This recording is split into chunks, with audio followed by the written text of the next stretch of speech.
सभी इस global business summit में आप सबका मैं अभिनंदन करता हूं। हम यहां A decade of disruption, A century of change इस विषय पर चर्चा कर रहे हैं।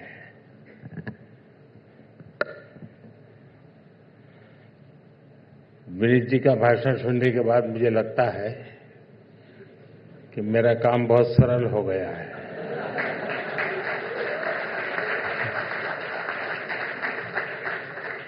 लेकिन एक छोटी रिक्वेस्ट करूं, इतना सारा आपको पता है तो कभी ईटी में तो दिखना चाहिए।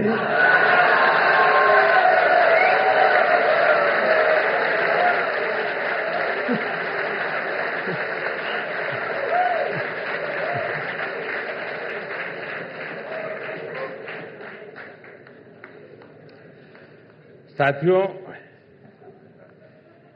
21वीं सदी का बीता दशक अभूतपूर्व डिसरप्शन का रहा है।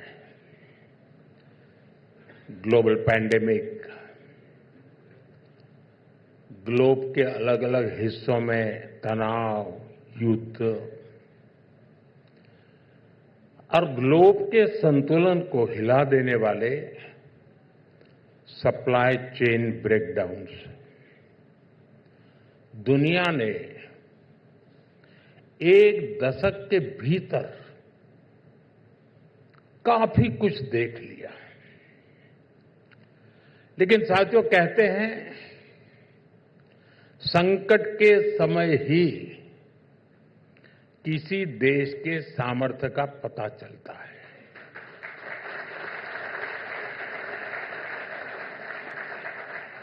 और मुझे बहुत गर्व है,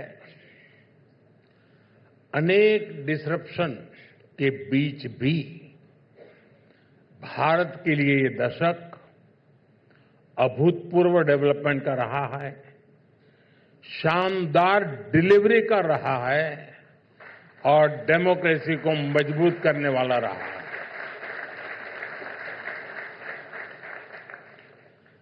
जब पिछला दशक शुरू हुआ था तो भारत 11वें नंबर की अर्थव्यवस्था था।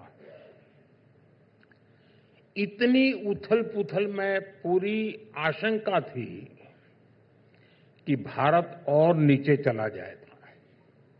लेकिन आज भारत बहुत तेजी के साथ दुनिया की तीसरी सबसे बड़ी इकोनॉमी बनने जा रहा है।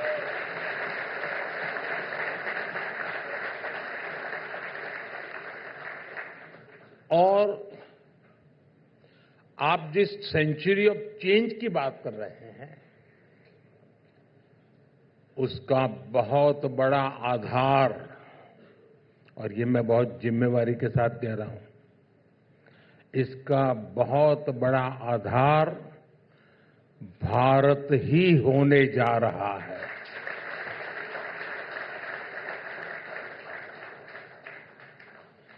आज भारत दुनिया की ग्रोथ में 16% से ज्यादा योगदान दे रहा है। और मुझे विश्वास है इस सेंचुरी के हर आने वाले साल में हमारा योगदान और भी बढ़ता रहेगा, निरंतर बढ़ता रहेगा। मैं वो मदान की तरह एस्ट्रोलॉजर के रूप में नहीं आया हूं।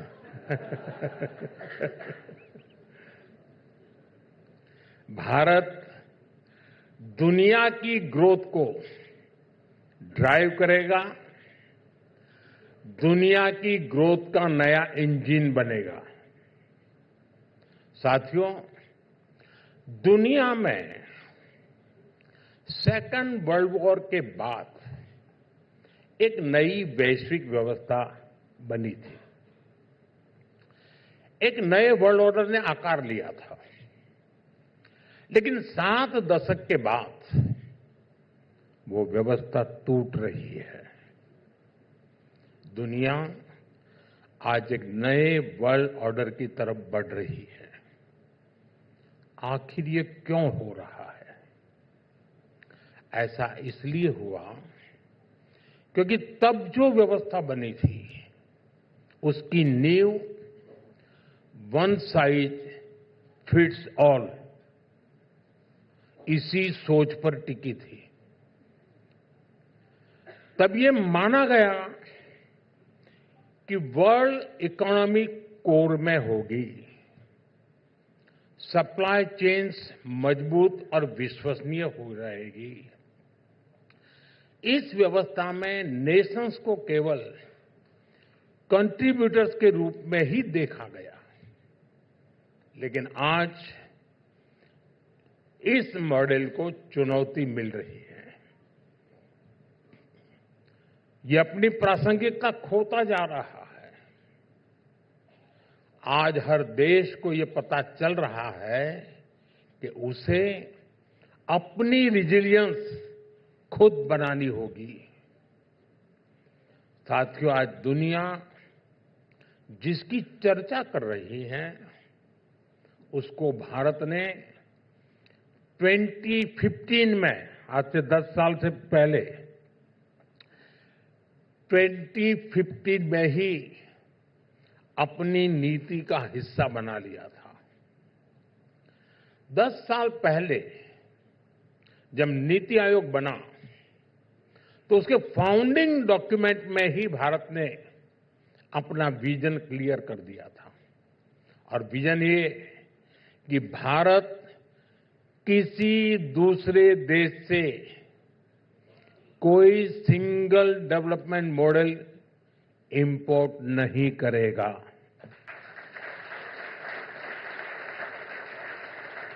हम भारत के विकास के लिए भारतीय अप्रोच को लेकर ही चलेंगे।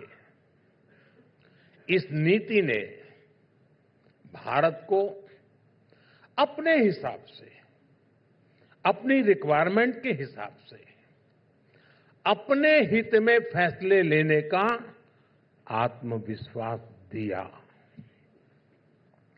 और ये एक बड़ा कारण है कि डिसरप्शन के दशक में भी भारत की इकोनॉमी कमजोर नहीं पड़ी, निरंतर मजबूत होती गई। साथियों, आज 21वीं सदी के इस दशक में भारत रिफॉर्म एक्सप्रेस पर सवार है। और इस रिफॉर्म एक्सप्रेस की सबसे बड़ी खासियत यह है कि हम इसे कंपल्सन में नहीं बल्कि कन्विक्शन के साथ, रिफॉर्म के कमिटमेंट के साथ गति दे रहे हैं। यहां तो बहुत बड़ी बड़ी संख्या में बड़े बड़े एक्सपर्ट बैठे हैं, अर्थ जगत के दिग्गज बैठे हैं। आपने भी 2014 से पहले का दौर देखा है। जब तक हालात मजबूर न कर दें, जब तक कोई संकट न आ जाए, जब कोई और रास्ता न बचे, तब मजबूरन रिफॉर्म्स किए जाते थे। आप याद करिए, 1991 का रिफॉर्म भी तब हुआ जब देश पर दिवालिया होने का खतरा आ गया था, जब देश को सोना गिरवी रखना पड़ा था। पहले की सरकारों का यही तरीका था।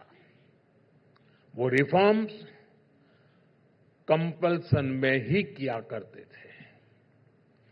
जब 26/11 का आतंकी हमला हुआ, कांग्रेस सरकार की कलई खुल गई तो एनआईए का गठन किया गया। जब पावर सेक्टर बर्बाद हो गया, ग्रिड फेल होने लगे, तब मजबूरी में कांग्रेस को पावर सेक्टर में याद आई। साथियों, ऐसी एक लंबी सूची है जो याद दिलाती है कि जब कंपल्शन में, मजबूरी में रिफॉर्म होता है तो न सही नतीजे मिलते हैं, न देश को सही परिणाम मिलते हैं। साथियों, आज मुझे गर्व है कि बीते 11 वर्षों में हमने पूरे कन्विक्शन के साथ रिफॉर्म किए हैं और ये रिफॉर्म पॉलिसी में हुए हैं, प्रोसेस में हुए, डिलीवरी में हुए और इतना ही नहीं, माइंडसेट में भी रिफॉर्म हुआ है।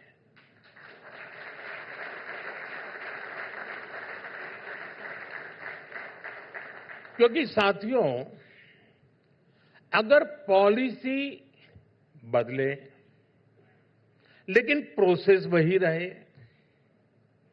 माइंडसेट वही रहे, डिलीवरी ठीक से ना हो तो रिफॉर्म्स सिर्फ और सिर्फ कागज का टुकड़ा बन के रह जाता है।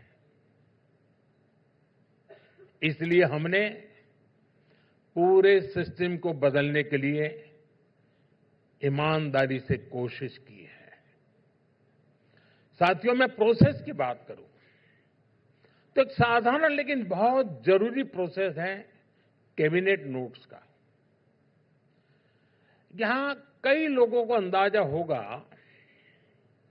कि पहले की सरकारों में एक कैबिनेट नोट बनने में ही कुछ महीने लग जाते थे, महीने। अब इस स्पीड से देश का विकास कैसे होता? इसलिए हमने इस प्रोसेस को बदला। हमने डिसीजन मेकिंग को टाइम बाउंड और टेक्नोलॉजी ड्रिवन बनाया।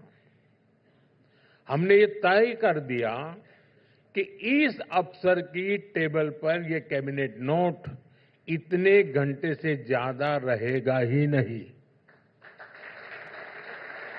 या तो रिजेक्ट करो या निर्णय लो। और इसका नतीजा आज देश देख रहा है। साथियों, मैं आपको रेलवे ओवरब्रिज के अप्रूवल का भी उदाहरण दूंगा। पहले आरओबी का एक डिजाइन अप्रूव कराने के लिए कई वर्ष लग जाते थे, कई सारी क्लियरेंस की जरूरत थी, कई जगह चिट्ठियां लिखनी पड़ती थी। और ये मैं प्राइवेट के लिए नहीं कह रहा हूं, सरकार को।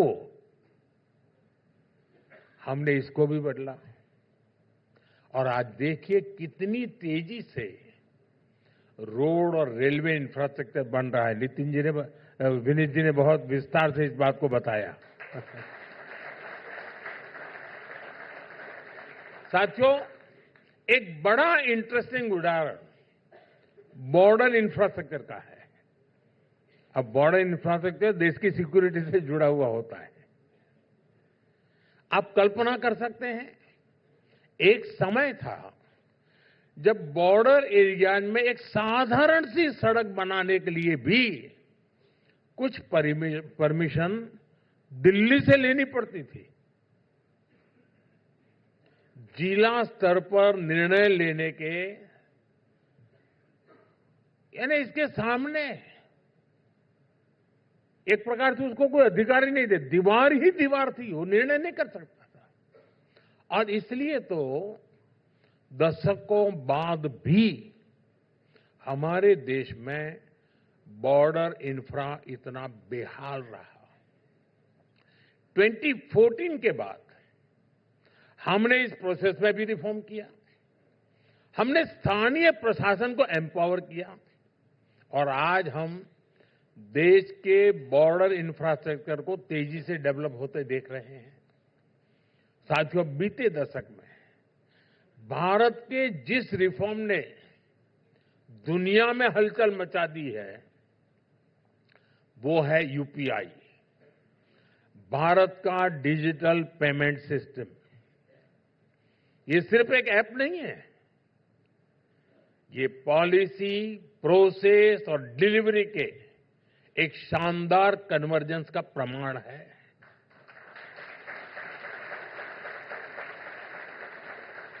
जो लोग कभी बैंकिंग और फाइनेंस से जुड़े बेनिफिट्स के बारे में सोच भी नहीं सकते थे, यूपीआई देश के ऐसे नागरिकों को सर्व कर रहा है।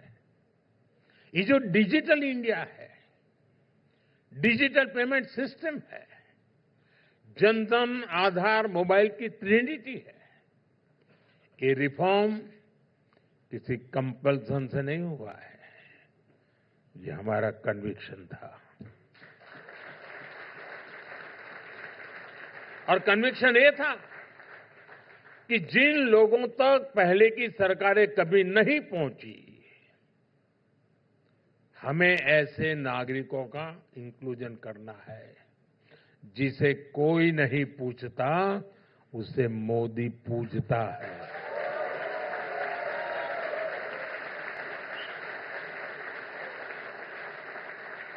और इसलिए ये रिफॉर्म किए गए हैं। और आज भी हमारी सरकार इसी सोच के साथ चल रही है। साथियों, भारत का ये जो नया मिजाज है, वो हमारे बजट में भी रिफ्लेक्ट होता है। पहले जब बजट की चर्चा होती थी, तो फोकस सिर्फ आउटले पर होता था। कितना पैसा आवंटित हुआ, क्या सस्ता हुआ, क्या महंगा हुआ। और उस दिन टीवी देखेंगे तो पूरी टीवी एक ही, यानी इनके लिए बजट मतलब इनकम टैक्स ऊपर गया कि नीचे गया, इसके आगे उनको देश दिखता ही नहीं है। और होता तो क्या था, कितनी ट्रेनें घोषित हुई, यही चलता रहता था। उन घोषणाओं का बाद में क्या हुआ, कोई पूछने वाला नहीं था। और इसलिए हमने बजट को आउटले के साथ साथ आउटकम सेंट्रिक बनाया। साथियों, बजट में एक और बड़ा बदलाव आया है। 2014 से पहले ऑफ बजट बोरोइंग पर बहुत अधिक चर्चा होती थी, लेकिन अब ऑफ बजट रिफॉर्म्स की चर्चा होती है। बजट से बाहर नेक्स्ट जनरेशन जीएसटी रिफॉर्म्स हुए, प्लानिंग कमीशन की जगह नीति आयोग बनाया, आर्टिकल 370 की दीवार गिरा दी, 3 तलाक के खिलाफ कानून बनाया, नारी शक्ति वंदन अधिनियम बनाया। साथियों, बजट में घोषित हो या बजट से बाहर, रिफॉर्म एक्सप्रेस लगातार गति पकड़ रही है। अगर मैं पिछले 1 साल की ही बात करूं तो हमने पोर्ट्स एंड मैरीटाइम सेक्टर में रिफॉर्म किया, शिप बिल्डिंग इंडस्ट्री के लिए अनेक इनिशिएटिव लिए, जन विश्वास एक्ट के तहत रिफॉर्म्स को और आगे बढ़ाया, एनर्जी सिक्योरिटी के लिए शांति एक्ट बनाया, लेबर कानूनों से जुड़े रिफॉर्म्स को लागू किया, भारतीय न्याय संहिता लेकर आए, वक्फ कानून में रिफॉर्म किया गया, गांव में रोजगार के लिए नया जी राम जी कानून बनाया। ऐसे अनेक रिफॉर्म्स साल भर होते रहे हैं। साथियों, इस साल के बजट ने रिफॉर्म एक्सप्रेस को और आगे बढ़ाया है। वैसे तो बजट के बहुत सारे आयाम हैं, लेकिन मैं 2 इंपॉर्टेंट फैक्टर्स की बात करूंगा, कैपेक्स और टेक्नोलॉजी। बीते वर्षों की भांति इस बजट में भी इंफ्रास्ट्रक्चर पर खर्च को बढ़ाकर करीब 17 लाख करोड़ रुपए कर दिया गया है। और आप जानते हैं कि कैपेक्स का मल्टीप्लायर इफेक्ट कितना बड़ा होता है। इससे देश की कैपेसिटी और प्रोडक्टिविटी बढ़ती है। अनेकों सेक्टर्स में बहुत बड़ी संख्या में जॉब क्रिएशन भी होती है। 5 यूनिवर्सिटी टाउनशिप का निर्माण, देश के टियर 2, टियर 3 शहरों के लिए सिटी इकोनॉमिक रीजन्स का निर्माण और 7 नए हाई स्पीड रेल कॉरिडोर, ऐसे बजट अनाउंसमेंट सही मायने में युवाओं पर, देश के फ्यूचर पर ये इन्वेस्टमेंट है। साथियों, बीते दशक में हमने टेक्नोलॉजी और इनोवेशन को ग्रोथ का कोर ड्राइवर माना है। इसी सोच के साथ देश में स्टार्टअप कल्चर, हैकाथॉन कल्चर, उसको हमने प्रमोट किया। आज देश में 2 लाख से अधिक स्टार्टअप, रजिस्टर्ड स्टार्टअप्स हैं और ये डाइवर्स सेक्टर्स में काम कर रहे हैं। हमने युवाओं को ग्रोथ का कोर ड्राइवर माना है। इसी सोच के साथ देश में स्टार्टअप कल्चर, हैकाथॉन कल्चर, उसको हमने प्रमोट किया। आज देश में 2 लाख से अधिक स्टार्टअप, रजिस्टर्ड स्टार्टअप्स हैं और ये डाइवर्स सेक्टर्स में काम कर रहे हैं। हमने युवाओं को प्रोत्साहित किया। देश में रिस्क टेकिंग कल्चर को पुरस्कृत करने का भाव जगाया और परिणाम हमारे सामने है। इस साल का बजट हमारी इसी प्राथमिकता को और मजबूत करता है। विशेष तौर पर बायोफार्मा, सेमीकंडक्टर और एआई जैसे सेक्टर के लिए इस बजट में महत्वपूर्ण घोषणाएं की गई है। साथियों, आज जब देश की आर्थिक ताकत बढ़ी है तो हम राज्यों को भी उतना ही ज्यादा सशक्त कर रहे हैं। मैं एक और आंकड़ा आपको देना चाहता हूं। 2004 से 2014, 10 साल, इस दरमियान राज्यों को टैक्स डिवोल्यूशन के तौर पर 18 लाख करोड़ रुपए, 18 लाख करोड़ रुपए के आसपास ही मिले थे 4 से 14 तक, जबकि 2014 से लेकर 2025 तक राज्यों को 84 लाख करोड़ रुपए दिए जा चुके हैं।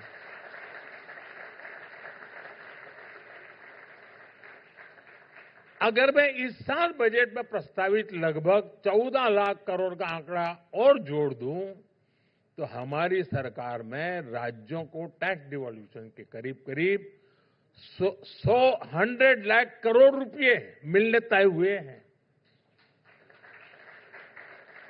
ये राशि केंद्र सरकार की तरफ से अलग अलग राज्य सरकारों को मिली है ताकि वो अपने यहां विकास के कार्यों को आगे बढ़ा सके। साथियों, आजकल आप लोग भारत के एफटीएस यानी फ्री ट्रेड डील्स पर काफी चर्चा कर रहे हैं और मैं यहां एंटर हुआ, वहीं से शुरू हो गए लोग। दुनिया भर में इसका एनालिसिस हो रहा है, लेकिन मैं आज इसका एक और इंटरेस्टिंग एंगल आपको बताता हूं। मीडिया को जो चाहिए वो तो इसमें नहीं होगा शायद, लेकिन हो सकता है कुछ काम में आ जाए। और मैं पक्का मानता हूं जो बात मैं कहने जा रहा हूं, आपने भी इसके बारे में विचार नहीं किया होगा।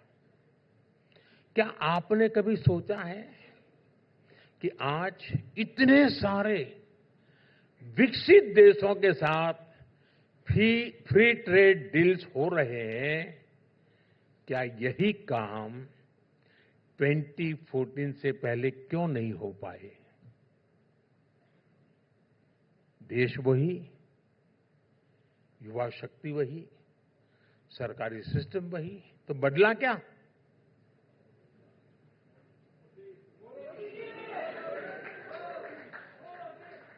बदलाव सरकार के विजन में आया है, नीति और नीयत में बदलाव आया है, भारत के सामर्थ्य में बदलाव आया है। साथियों, आप जरा सोचिए, फ्रेजाइल 5 इकोनॉमी जब थी तब कौन हमारे साथ डील करता? गांव में भी गरीब की बेटी को कोई रईस के परिवार वाला शादी करता है क्या? वो उसको छोटा मानता है। हमारा भी यही हाल था भाई दुनिया में। जब देश पॉलिसी पैरालिसिस से घिरा था, चारों तरफ घोटाले और घपले थे, तब कौन भारत पर भरोसा कर पाता? 2014 से पहले भारत में मैन्युफैक्चरिंग का बेस बहुत कमजोर था और जिसके कारण पहले की सरकारें भी डरती थी। एक तो कोई आता नहीं था और जरा से भी कोई कोशिश करे तो ये लोग भी डरते थे। और डर ये था कि अगर विकसित देशों के साथ डील हो गई तो वो हमारे बाजार पर कब्जा कर लेंगे, वो यहां अपने प्रोडक्ट डंप करने लगेंगे। हताशा, निराशा के उस माहौल में 2014 से पहले यूपीए सरकार सिर्फ 4 देशों के साथ ही कॉम्प्रिहेंसिव ट्रेड एग्रीमेंट कर पाई थी, जबकि बीते दशक में भारत ने जो ट्रेड डील्स की है उसमें दुनिया के 38 कंट्री कवर होते हैं। 38 कंट्री। और ये दुनिया के अलग अलग रीजन्स में है। आज हम इसलिए दुनिया के साथ ट्रेड डील्स कर रहे हैं क्योंकि आज का भारत आत्मविश्वास से भरा हुआ है। आज का भारत दुनिया के साथ कॉम्पीट करने के लिए तैयार है। बीते 11 वर्षों में भारत ने मैन्युफैक्चरिंग का एक मजबूत इकोसिस्टम देश में विकसित किया है। इसलिए आज भारत समर्थ है, सशक्त है और इसलिए दुनिया भी हम पर भरोसा करती है। यही बदलाव हमारी ट्रेड पॉलिसी में आए, पैराडाइम शिफ्ट का आधार बने और यही पैराडाइम शिफ्ट विकसित भारत की हमारा यात्रा का अनिवार्य स्तंभ बना है। साथियों, आज हमारी सरकार पूरी संवेदनशीलता के साथ देश के हर नागरिक को विकास में सहभागी बनाते हुए कार्य कर रही है। जो विकास की दौड़ में पीछे छूट गया, हम उसके विकास को प्राथमिकता दे रहे हैं। पहले की सरकारों ने दिव्यांगजनों के लिए सिर्फ घोषणाएं की। हम भी उसी रास्ते को जारी रख सकते थे, लेकिन ये सरकार की संवेदनशीलता का उदाहरण है। आप में से शायद जो बातें मैं बता रहा हूं, आप जिस लेवल के लोग हैं शायद उसमें फिट नहीं बैठती होगी। हमारे दिव्यांगजनों के लिए जैसे हमारे यहां लैंग्वेज में बिखराव है ना, साइन लैंग्वेज का भी वही हाल था जी। तमिलनाडु में जाओ तो एक साइन लैंग्वेज, उत्तर प्रदेश में जाओ तो दूसरी, गुजरात में जाओ तो तीसरी, असम में जाओ तो चौथी। अगर यहां का दिव्यांग आसाम गया तो बेचारा समझ ही नहीं पाता था। अभी कोई बड़ा काम तो नहीं था। अगर संवेदनशील सरकार होती है ना तो उसको ये काम छोटा नहीं लगता है।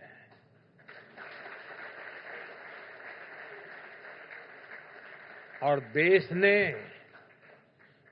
पहली बार इंडियन साइन लैंग्वेज को इंस्टीट्यूशनलाइज किया, कॉमन किया, व्यवस्था बनाई। ऐसे ही देश की ट्रांसजेंडर कम्युनिटी कब से अपने अधिकारों के लिए लड़ रही थी। हमने उनके लिए भी कानून बनाकर उन्हें सम्मान से जीने का कवच दिया है।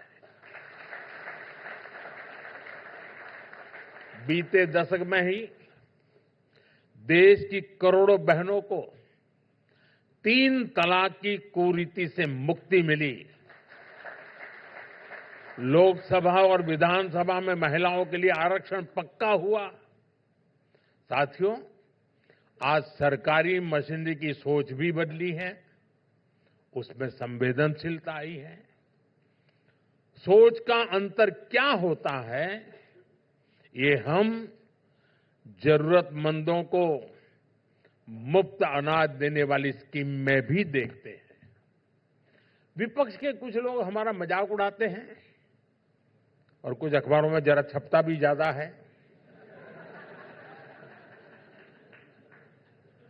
विपक्ष मजाक उड़ाता है कि जब 25 करोड़ लोग गरीबी से बाहर निकल ही गए हैं तो उनको मुफ्त राशन क्यों मिलता है।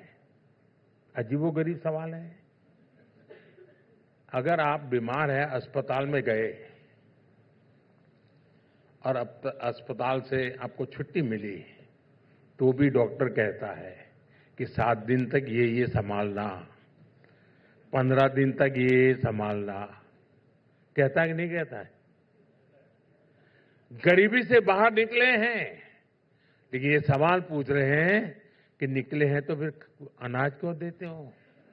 ऐसी संकीर्ण मानसिकता वाले लोग ये नहीं सोचते कि सिर्फ गरीबी से बाहर निकलना काफी नहीं होता, बल्कि जो व्यक्ति न्यू मिडिल क्लास में आया है वो फिर गरीबी के चंगुल में न फंस जाए, ये भी सुनिश्चित करना पड़ता है।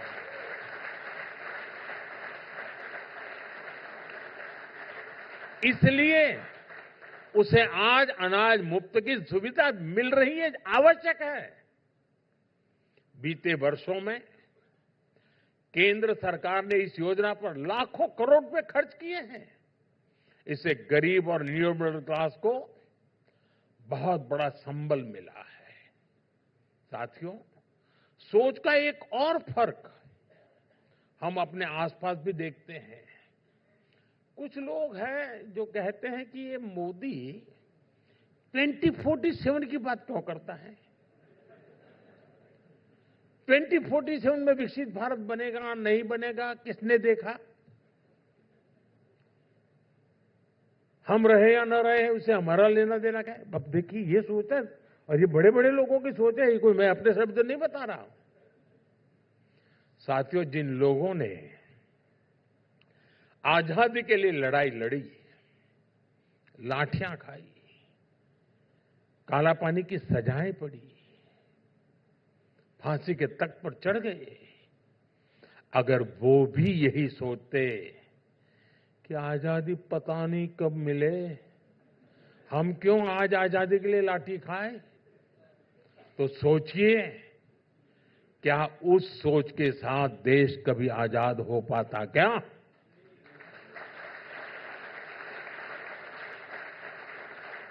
जब राष्ट्र प्रथम का भाव हो, जब देश हित सर्वोपरि हो, तो हर निर्णय देश के लिए होता है, हर नीति देश के लिए बनती है।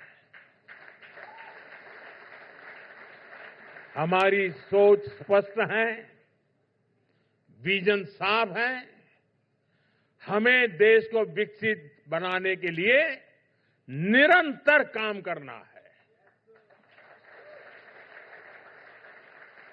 2047 तक हम रहे न रहे, लेकिन ये देश रहेगा, इस देश की संतानें रहेगी।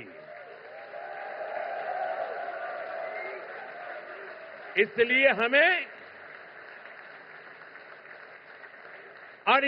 हमें अपना आज खपाना है, ताकि आने वाली पीढ़ियों का कल सुरक्षित रहे, उज्जवल रहे।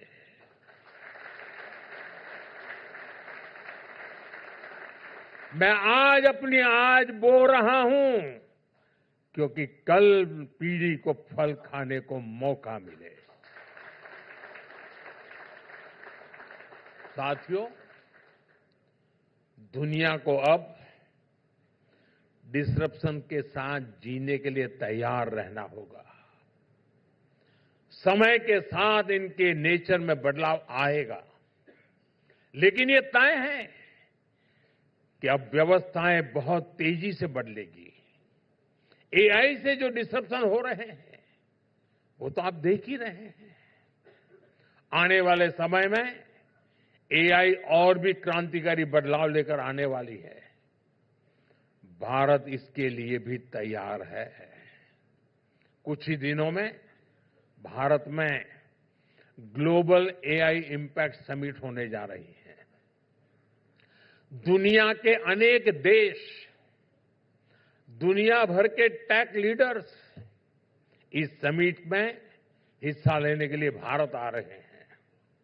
सभी के साथ मिलकर हम एक बेहतर विश्व बनाने के लिए निरंतर प्रयास करते रहेंगे। इसी भरोसे के साथ एक बार फिर इस समिट के लिए आप सभी को बहुत सारी मेरी शुभकामनाएं। बहुत बहुत धन्यवाद। वंदे मातरम।